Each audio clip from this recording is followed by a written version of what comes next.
Do you ever get tired of hearing a pitch? I was just thinking when Raj was coming over here, I'm like, I was in the .com startup in '99 in New York, and I remember I was at a company called LuxuryFinder.com, and we had raised like 20 million to sell like jets online, and this is when nobody knew what e-commerce was, and we had no idea what we were doing. Like there was no retail experience in this company, and I remember pitching the deal. I was a CFO, pitching. I pitched my grandma when I would see her. I'd be like, okay, this is what we're trying to do.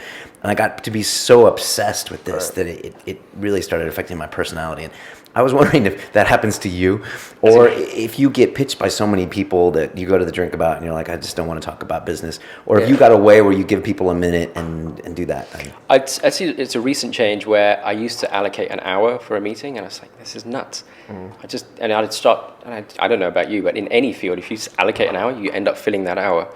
Yeah. So first meetings, I've now got down to 20 minutes because I lose interest after 20 minutes, realistically. And if you've got an interesting enough story, you can get it across in 5, 10, 15, 20 minutes to engage me to do a bit more research into the sector or about you guys, or speak to someone else that I know that knows that sector.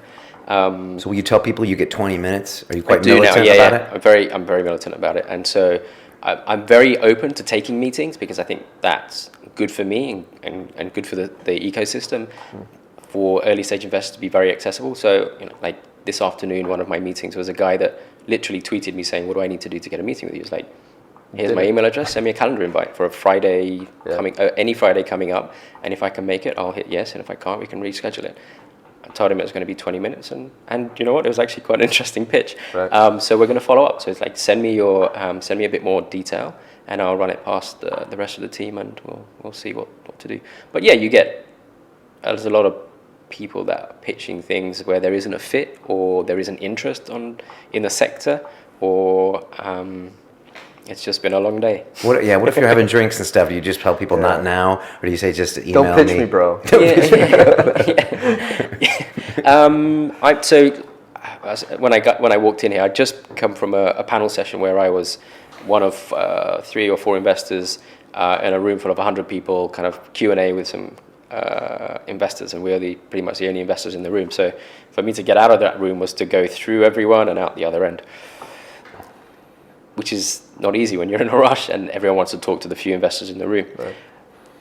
And so the thing I tell everyone is just email me. I'm pretty good on email, and send me some details about what you're up to. If it's interesting, we'll hook up a meeting. If it's not, I'll give you feedback to say it isn't. Or I realize there's a VC out of formerly in the Valley, now in LA, called Chris Sacca, and he just tweeted something about, unless someone comes up with an inbox solution that allows me to answer every email, there's going to be a lot of people think I'm a jackass, but I just can't get around to all of these emails, right? And it's the same with me. It's like, I immediately retweeted it because it's true.